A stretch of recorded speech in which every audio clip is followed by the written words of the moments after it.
Good morning बच्चों। मैं आपकी पर्यावरण की अध्यापिका अनुराधा राजपूत और आज मैं आपको पढ़ाऊंगी पर्यावरण का पाठ 15 जिसका नाम है उसी से ठंडा उसी से गरम।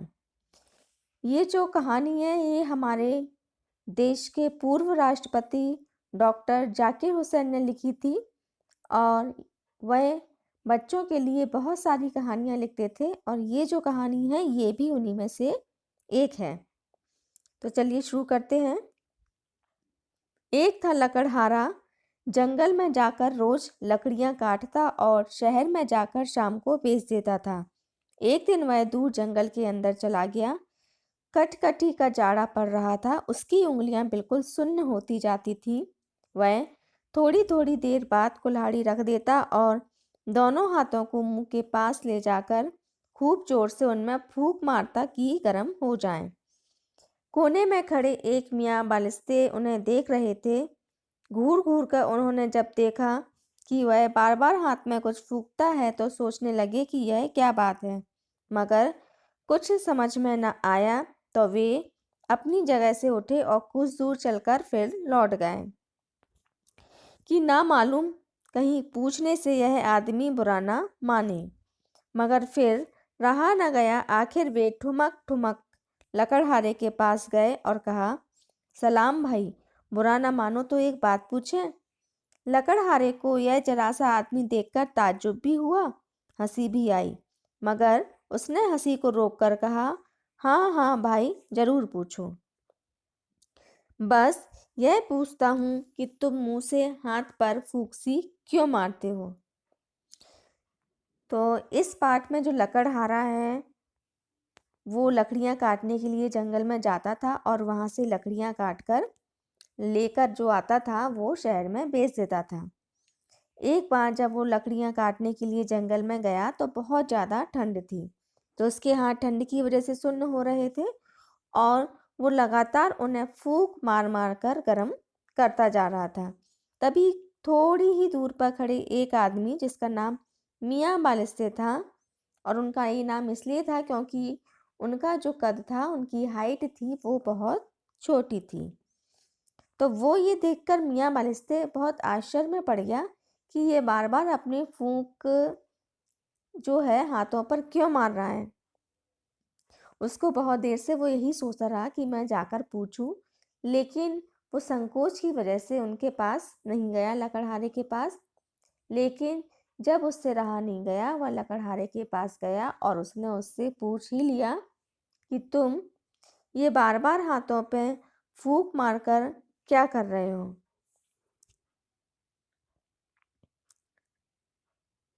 लकड़हारे ने जवाब दिया, सर्दी बहुत है, हाथ ठिठुर जाते हैं, मैं मुंह से फूंक कर उन्हें जरा गरमा लेता हूँ, फिर ठिठुरने लगते हैं और फिर फूंक मार लेता हूँ। मियाँ बालिस्ते ने कहा, अच्छा अच्छा, यह बात है। यह कहकर बालिस्ते मियाँ वहां से तो खिसक गए मगर रहे आसपास ही।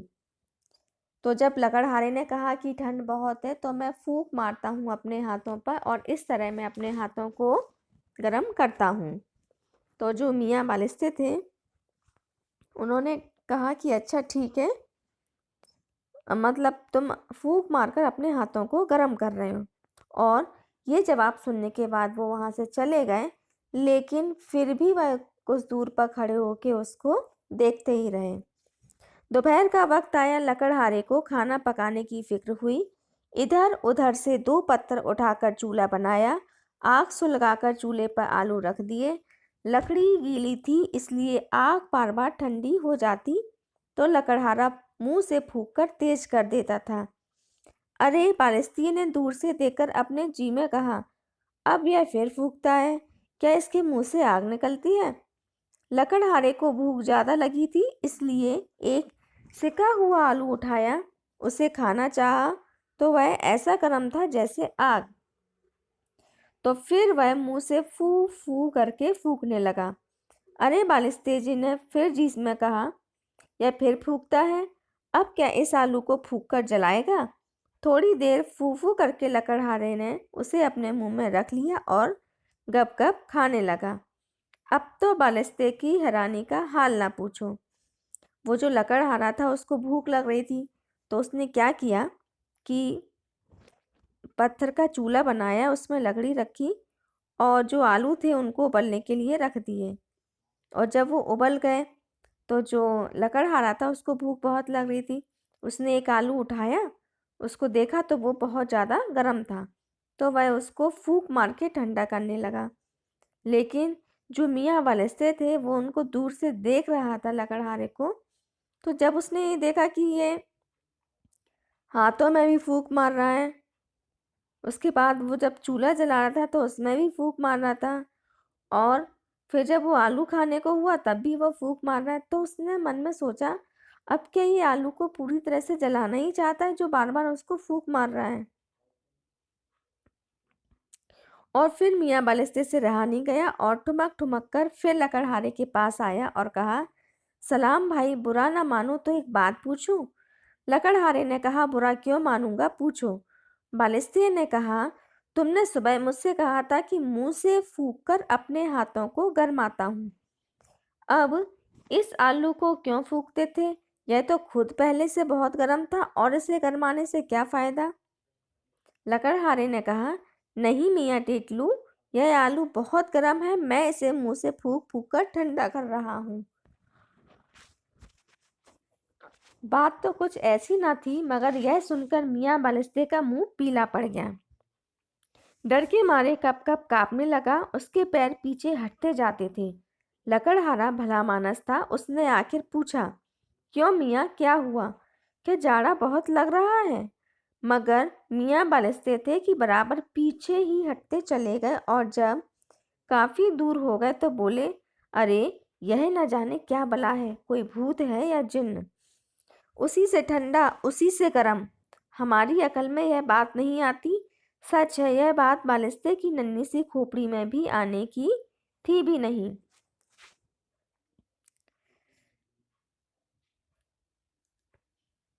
तो इस पाठ में ये बताया गया है कि अगर हम अपने मुंह से फूंक मारते हैं तो कभी वह फूंक हमको ठंडा लगता है और कभी गर्म। तो ऐसा क्यों होता है? ऐसा इसलिए होता है कि हमारे जो शरीर का टेम्परेचर है या तापमान है वो एक जैसा रहता है, लेकिन बाहर का जो मौसम होता है उसका तापमान बदलता रहता है।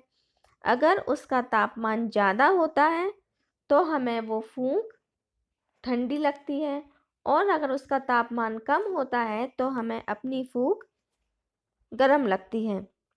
अब जैसे इसमें चित्र में दिखाया गया है, मिनी ने चाय को फूंक मार मार कर जल्दी से ठंडा किया।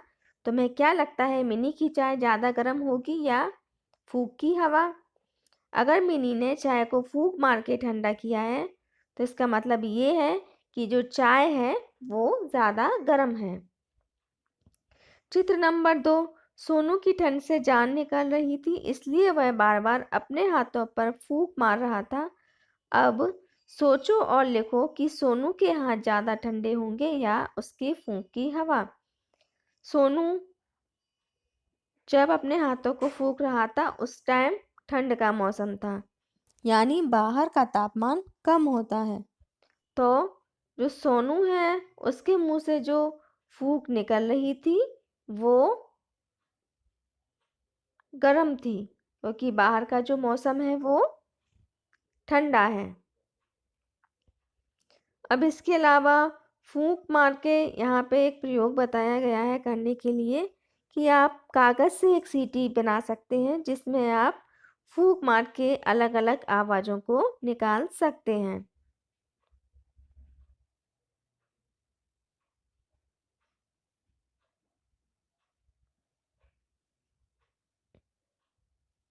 इसमें अब है, तुम्हारे अंदर धड़कती घड़ी।